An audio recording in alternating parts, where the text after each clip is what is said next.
Legal reasoning एक बहुत diversified section है। बहुत तरह के क्वेश्चंस इस पर्टिकुलर सेक्शन में पूछे जाते हैं। लॉ ऑफ कॉन्ट्रैक्ट से रिलेटेड, कॉन्स्टिट्यूशन से रिलेटेड एंड आपके फैमिली लॉ से related, but not just the subjects, इसके जो टाइप ऑफ क्वेश्चंस हैं वो भी बहुत डाइवर्सिफाइड है। So hello CLAT aspirants, welcome back to Icontas CLAT YouTube channel. और आज इस वीडियो में वो सारे डाउट्स आपके क्लियर करने वाली हूँ जो आपको type of legal reasoning question से रिलेटेड होते हैं।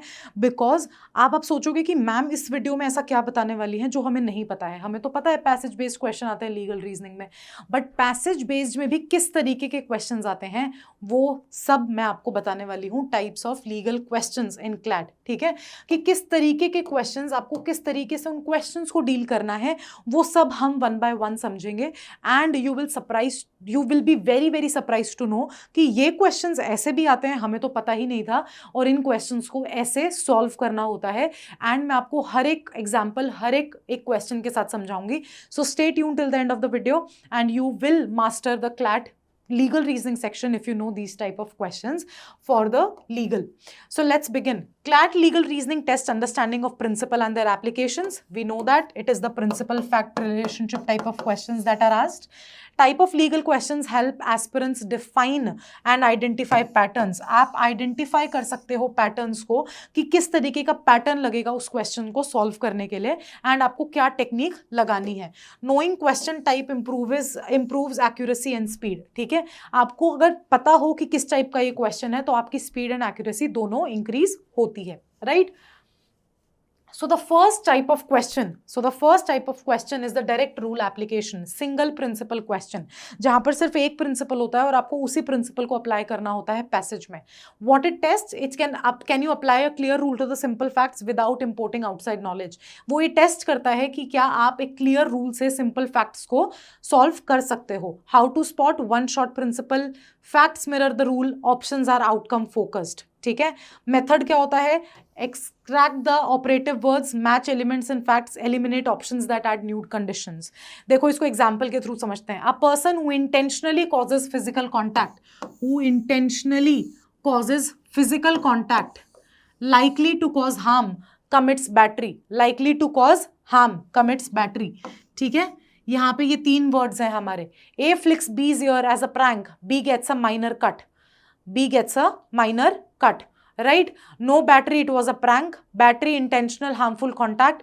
Battery only if serious injury. No battery without a weapon. सीधा एलिमेंट्स चेक करो. इंटेंशनली था, यस. फिजिकल कॉन्टैक्ट था, यस. हार्म हुआ, यस. बैटरी होगी, yes. B would be your correct answer. Direct application to the principle and the fact. Right? So that is how you solve the questions in the direct rule application type of questions. The second one is rule plus exceptions और qualifier. ठीक है, जिसमें किसी में आपको दी हुई हो एक एक्सेप्शन, उसको आप कैसे सॉल्व करोगे. Reading small connectors that flip outcomes, आपको फिर ये वर्ड्स ढूंढने हैं. Unless, only if, provided that, notwithstanding, all these words you will have to find out. How to spot principle as a main rule plus an unless, except, only if clause. आपको एक exception already आपके phrase में दिखेगी by these words, which is unless, except, only if. Method, check exception first. If it applies, the main rule doesn't, right? For example, a contract is void if consent is obtained by. If यहां पर आ गया हमारा qualifier या condition.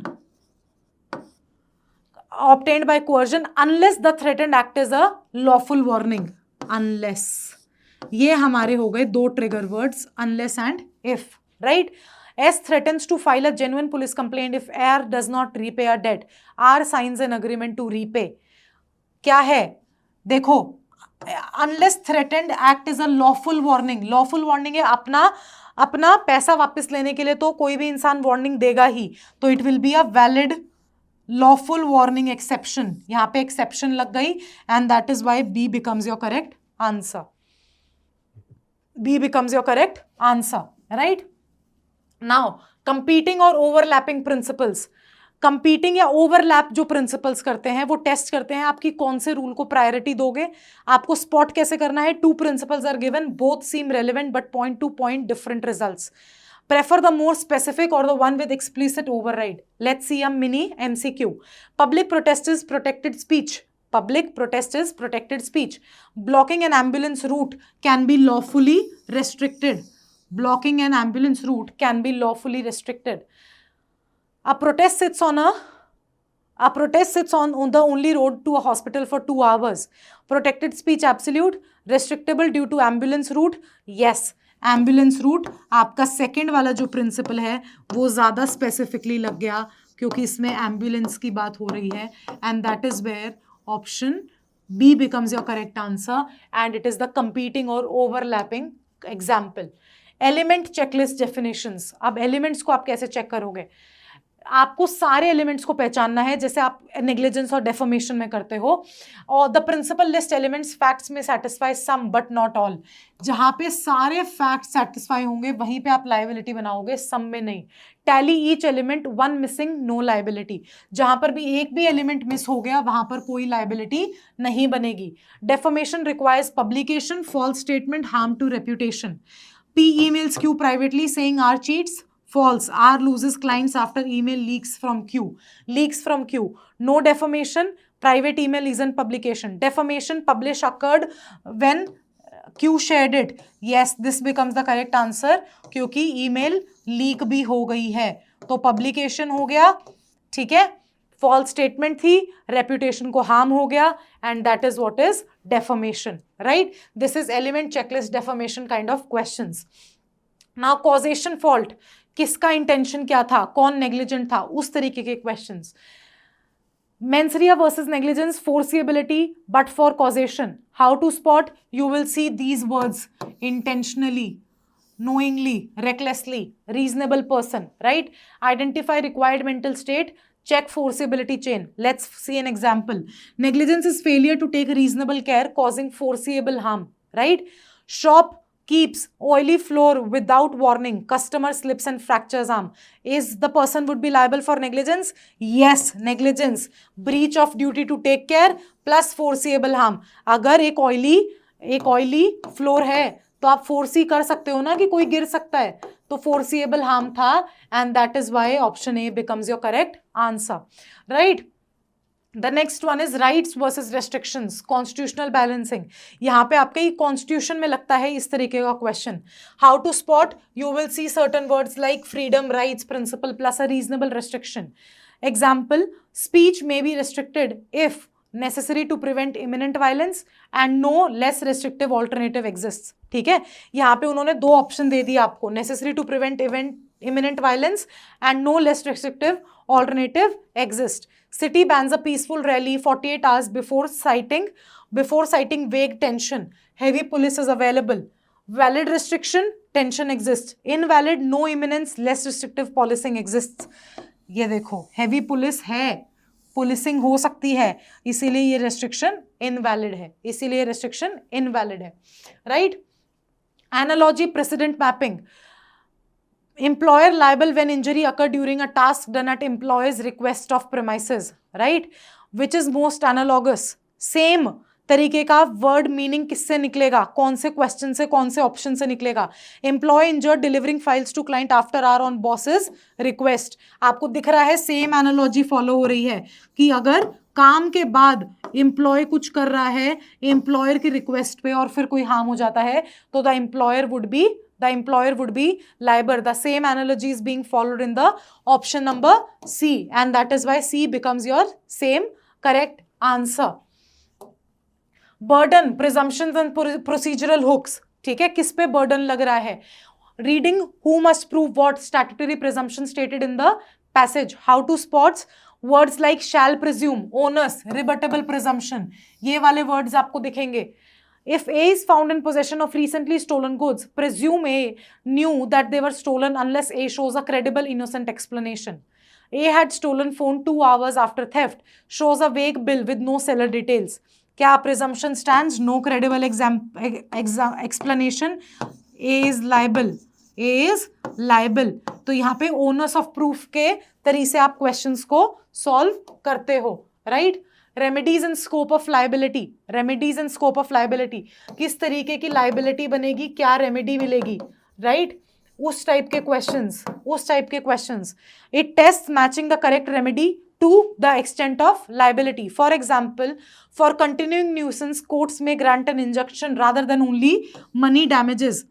Court अगर continuous nuisance हो रही है तो इंजंक्शन ग्रांट कर सकता है rather than just giving money damages.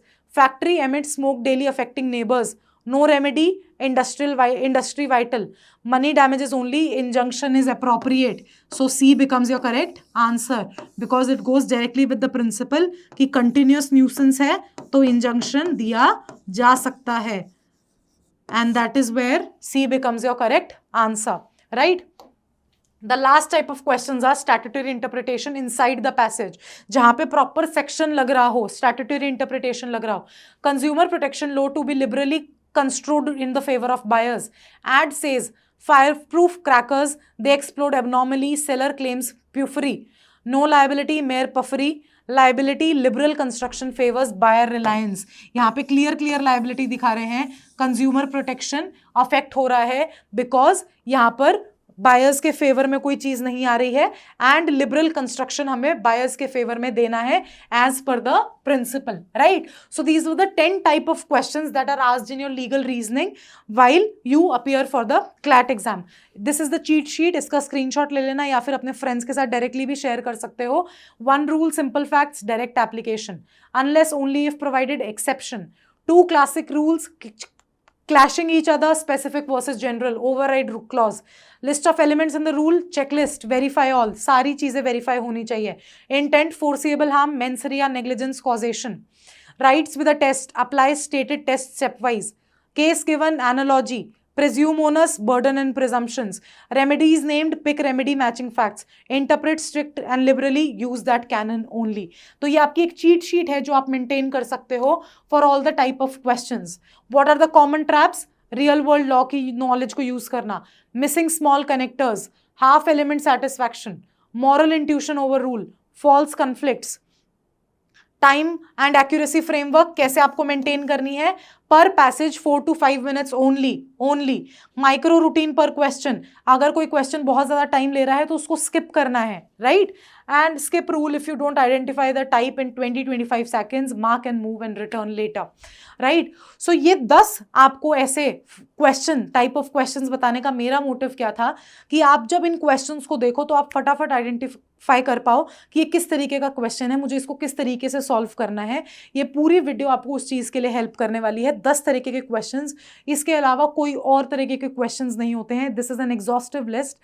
Till then ऐसे ही क्वेश्चंस को बहुत सारे हम प्रैक्टिस करा रहे हैं हमारे आईकॉन्टा के क्लैट यूट्यूब चैनल पर, जहाँ पे लीगल की एक डेली प्रैक्टिस सीरीज चल रही है. एक पैसेज मैं खुद आपको डेली सॉल्व करवाती हूँ और वहीं पर मैं इन सारे क्वेश्चंस को बताती हूँ कि आपको कैसे इंटरप्रेट करना है और कैसे आपको इनको सॉल्व करना है, right? Till then all you have to do is just let me know in the comment section if you have any further doubts. iConta के क्लैट यूट्यूब चैनल को सब्सक्राइब करना मत भूलना, आपके पास नोटिफिकेशंस आ जाएंगी for all the sessions that are happening. We are coming up with a lot of marathons because the CLAT examination is near. Till then, all the very best for your preparation and I'll see you in the next video.